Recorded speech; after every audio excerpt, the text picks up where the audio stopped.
नमस्कार, हेलो भारत में स्वागत है आपका रिपब्लिक की बिग स्कै स्टूडियो से। मैं हूं आपके साथ रवि मिश्रा।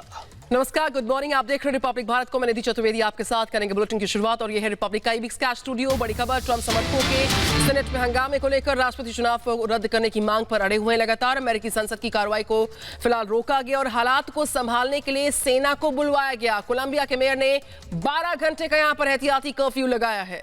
वॉशिंगटन डीसी में भी कर्फ्यू लगाया गया। जो बाइडेन ने ट्रंप को चुनौती दी, कहा समर्थकों से वापस लौटने को कहें ट्रंप पर। ट्विटर ने ट्रंप के अकाउंट को 12 घंटे के लिए ब्लॉक कर दिया। हमारे senior executive editor Abhishek Kapoor इस वक्त जुड़े हुए हैं। अभिषेक, अमेरिका के इतिहास में ये किस तरह की घटना देखी जाए और क्या वाकई में अमेरिका में कोई राजनीतिक आपात की स्थिति पैदा हो गई है? बिल्कुल, देखिए बहुत दुर्भाग्यपूर्ण है रवि, निधि जो हुआ है पिछले 12 घंटे में। वॉशिंगटन डीसी जो अमेरिका की राजधानी है, वहां पे एक रैली हुई जिसमें प्रेसिडेंट ट्रंप ने उसको संबोधित किया अपने सपोर्टर्स को, और उनके जो वकील हैं रूडी जिउलियानी, रिपब्लिकन लीडर हैं, उन्होंने कहा कि जरूरत पड़े तो लड़ना चाहिए क्योंकि ये चुनाव हारा नहीं है, ये चुनाव जो है छीना गया है। और उसके बाद ही मामला बिखर गया और ये सपोर्टर्स जो हैं रैली करते हुए वहां पहुंच गए कैपिटल हिल में। व्हाइट हाउस से आप पैदल चल के जा सकते हैं, वहां गए हैं और उन्होंने पूरे कैपिटल में कब्जा किया है। स्टॉर्मिंग एंड सीज जिसे कहते हैं, उसमें एक गोलीबारी में एक महिला की जान ली गई है। बहुत वायलेंट सिचुएशन थी। अभी कर्फ्यू लगने के बाद, जैसा आपने मेंशन किया, कंट्रोल में है परिस्थिति। अमेरिका के बाकी जो लोकतांत्रिक इंस्टीट्यूशंस हैं, उन्होंने अपना बड़ा अच्छा एक परिचय दिया है।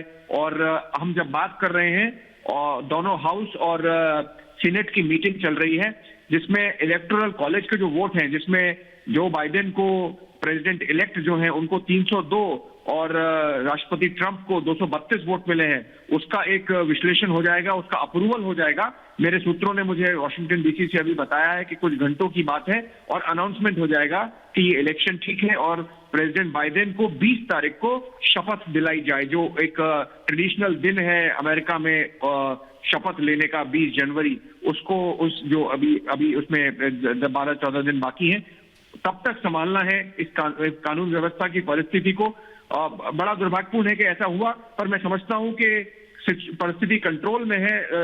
सब जो लोकतांत्रिक इंस्टीट्यूशन है वो काम कर रहे हैं और एक बाईपार्टिसन सपोर्ट है। रिपब्लिकन पार्टी के भी जो लोग हैं, जॉर्ज डब्ल्यू बुश,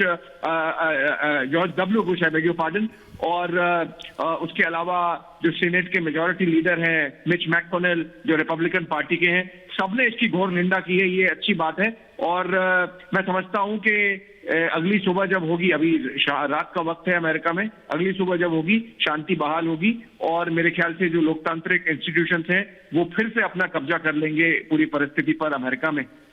बिल्कुल, ट्रंप के भाषण के बाद से जिस तरीके से हालात वहां पर बने हुए ऐतिहासिक भी हैं, दुर्भाग्यपूर्ण भी हैं और इस तरीके से अभिषेक यहां पर जो बाइडेन ने ललकारा भी है तमाम प्रदर्शनकारियों को जो प्रदर्शन पर आमादा है। हर तस्वीर बहुत दुर्भाग्यपूर्ण है। आपको क्या लगता है कि तुरंत प्रभाव के साथ ये तस्वीर ऐसे बदलाव होगा? इस तरीके से आपने भी जिक्र किया कि जो नई सुबह आएगी, जो कल की सुबह आएगी, उसमें हम उम्मीद करते हैं कि प्रदर्शनकारी विड्रॉ करेंगे, वापस होंगे, जिनसे अपील की जा रही है लगातार कि आप वापस होइए, जो बाइडेन ने भी साफ तौर पर कहा। देखिए, बिल्कुल उनके पास और कोई चारा नहीं है और मैं समझता हूं कि जो अमेरिकी सिस्टम है पुलिस का, वो बड़ा ही स्ट्रिक्ट सिस्टम है। उसमें किसी तरह की आपके साथ इंडल्जेंस नहीं होती है। हमने देखा किस तरह से शुरू के एक सरप्राइज के बाद वो आशा नहीं की थी पुलिस ने वहां पे कि इस तरह की संख्या बल होगा और इस तरह से वो कूच करेंगे व्हाइट हाउस से और वॉशिंगटन इसका कैपिटल हिल की तरफ आएंगे और उस पर कब्जा करेंगे। पर उसके बाद परिस्थिति को नियंत्रण में लिया गया है। अमेरिका आर्मी को भी बुलाया गया है, जो नेशनल गार्ड्स उनके कहते हैं, जैसे हमारी स्पेशल फोर्सेज होती हैं, कमांडो फोर्सेज होती हैं, उनको बुलाया गया है और सबको निकाल दिया गया है कैपिटल हिल के अंदर से। सब बाहर हैं जो प्रदर्शनकारी हैं और अंदर इनफैक्ट निधि प्रोसीडिंग्स चल रही हैं। जो एक अप्रूवल का प्रोसेस होता है इलेक्टोरल कॉलेज का, वो चल रहा है और चंद घंटों में आपको देखेंगे कि कैपिटल हिल से अनाउंसमेंट होगा कि ज्वाइंट सेशन में उन्होंने जो इलेक्टोरल कॉलेज के वोट्स हैं, जिसके तहत जो बाइडेन और कमला हैरिस राष्ट्रपति और उपराष्ट्रपति बने हैं, उसका अप्रूवल हो गया है। बहुत बहुत शुक्रिया आपका अभिषेक हमसे जुड़ने के लिए और इस जानकारी के लिए। तो अमेरिका में एक अभूतपूर्व स्थिति पैदा हुई है राजनीतिक तौर पर, और इस बीच कई बड़े नेताओं के बयान भी सामने आए। ओबामा ने सीनेट में उत्पात की निंदा की और कहा कि यह बेहद अपमानजनक और शर्मनाक है। इतिहास इस हिंसा को याद रखेगा। ओबामा ने चुनावी नतीजों पर झूठ बोल रहे हैं ट्रंप, ये भी कहा है। ट्रंप जो नतीजे हैं उसको लेकर लगातार झूठ बोल रहे हैं, यह भी ओबामा का आरोप है। तो बराक ओबामा जो अमेरिका के राष्ट्रपति रहे हैं डबल टर्म्स के लिए, उन्होंने अपनी टिप्पणी देते हुए कहा है कि यह दुर्भाग्यपूर्ण है और नतीजों को लेकर ट्रंप लगातार झूठ बोल रहे हैं।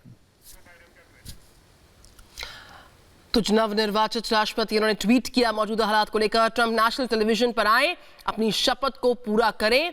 और इस तरीके से मौजूदा हालात वहां पर बने हुए हैं। अभूतपूर्व तस्वीर जो है अमेरिका में देखी जा रही है, उस पर यह बयान भी सामने आया, संविधान की रक्षा करें और इस उत्पात को वो तुरंत खत्म करें।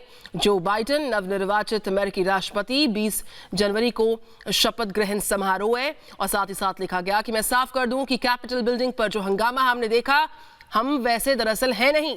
तो जो हंगामा हुआ और ये जो कानून न मानने वाले अतिवादी हैं, उनकी छोटी संख्या है। जिस तरीके से उपद्रवियों ने उत्पात मचाया, और ये असंतोष नहीं है, ये अव्यवस्था है, ये राजद्रोह की तस्वीर है।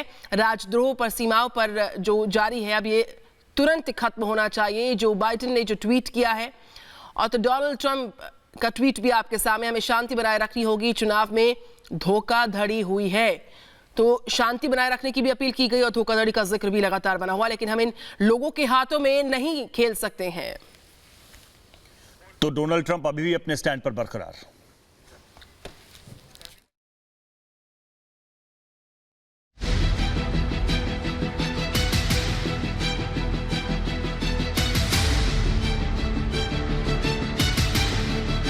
अमेरिका में डोनाल्ड ट्रंप के समर्थकों ने कैपिटल में की हिंसा, सीनेट में तनी बंदूकें। डोनाल्ड ट्रंप के समर्थकों ने कैपिटल बिल्डिंग में घुसकर जमकर हंगामा किया है, और यह हंगामा तब हुआ जब अमेरिकी कांग्रेस में इलेक्टोरल कॉलेज को लेकर बहस चल रही थी। यहां जो बाइडेन की चुनावी जीत की पुष्टि की जानी थी। सदन में चल रही बहस के दौरान अचानक डोनाल्ड ट्रंप के समर्थक कैपिटल बिल्डिंग के अंदर पहुंच गए और उत्पात मचाना शुरू कर दिया, जिससे सदन में चल रही बहस को बीच में ही रोकना पड़ा। डोनाल्ड ट्रंप के समर्थक चुनाव रद्द करने की मांग को लेकर प्रदर्शन कर रहे थे। इस दौरान कुछ प्रदर्शनकारियों और पुलिस के बीच हिंसक झड़प भी हुई। हालात बेकाबू होने पर नेशनल गार्ड्स को कैपिटल के लिए रवाना कर दिया गया है। ट्रंप समर्थकों की बढ़ती भीड़ को देखते हुए वाशिंगटन के आसपास की सड़कों को बंद कर दिया गया। पूरे कोलंबिया में 12 घंटे के लिए कर्फ्यू का ऐलान किया गया है। कोलंबिया के मेयर ने बिगड़ते हालात को देखते हुए कर्फ्यू का ऐलान किया। वहीं राष्ट्रपति डोनाल्ड ट्रंप ने चुनाव में हार स्वीकार करने से इनकार कर दिया है और उपराष्ट्रपति माइक पेंस से कहा है कि वो चुनाव परिणाम राज्यों को वापस भेज दें। अमेरिका के निर्वाचित राष्ट्रपति जो बाइडेन ने ट्रंप से अपील की कि वो अपने समर्थकों से शांति बनाए रखने के लिए कहें। उसके बाद ट्रंप ने अपने समर्थकों से वापस जाने की अपील की है। ट्रंप ने कहा है कि प्रदर्शन में हिंसा नहीं होनी चाहिए। याद रखें, हम कानून और व्यवस्था की पार्टी हैं। Bureau report, Republic Bharat.